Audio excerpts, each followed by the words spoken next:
All right, welcome to This Explainer. Today we are breaking down exactly what it takes to turn a raw idea into a functioning, profitable machine. Look, whether you're dreaming of opening a tiny local coffee shop or building the next massive global brand, the foundational mechanics of commerce, they're exactly the same. So, we're going to dive deep into the anatomy of a business, the sometimes harsh realities of running one, and the precise, actionable steps you need to actually launch. But first, let's ground this whole thing in your own potential for a second. Think about it. What if that random idea bouncing around in your head today could actually become the company that completely changes your life tomorrow? Every single successful enterprise out there started with one simple goal: solving a problem that people are genuinely willing to pay for. But, as we're about to see, just having a good idea is never quite enough. Here is our roadmap for today. We're going to cover the anatomy of a business, look at the different types and ownership structures, weigh the rewards against the risks, walk through 10 steps to start, and finally tackle the big question: employee or entrepreneur? Okay, part one. Let's get into the anatomy of a business. At its absolute core, every business exists to solve a real problem. It's essentially just an organized exchange. You provide a product or a service, and customers give you money because, well, you've made their lives easier. A product might be physical, like a jacket, or digital, like software. A service is work you perform for someone else. Think graphic design or hauling freight. But here's the thing, just delivering that solution is only half the battle. Because you absolutely need profit. Profit is literally the oxygen for this whole operation. It is the money left over after every single expense is paid. Without it, the machine just suffocates and dies.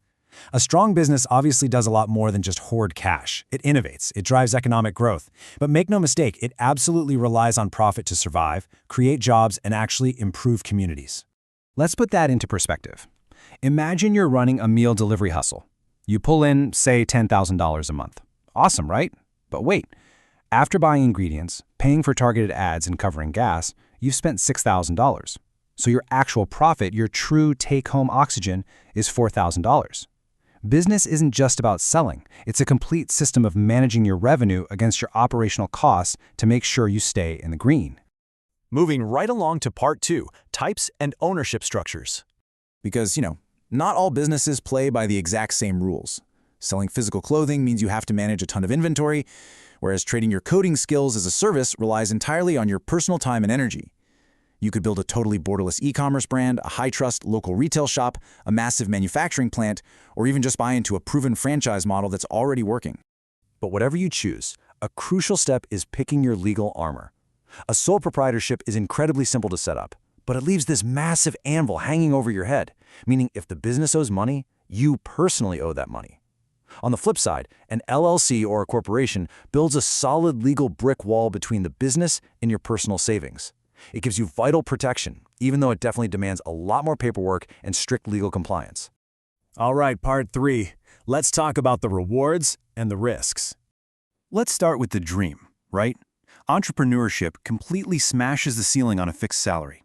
You get the independence to call the shots, the flexibility to own your schedule, and the profound satisfaction of turning something you're passionate about into a legacy that actually supports other families. You weren't just making a living, you're building a highly valuable, sellable asset.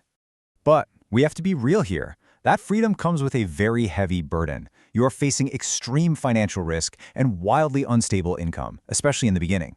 You're going to carry the crushing weight of endless hours, navigating a maze of legal regulations, all while fending off fierce, shark-like competition. Honestly, it is not for the faint of heart.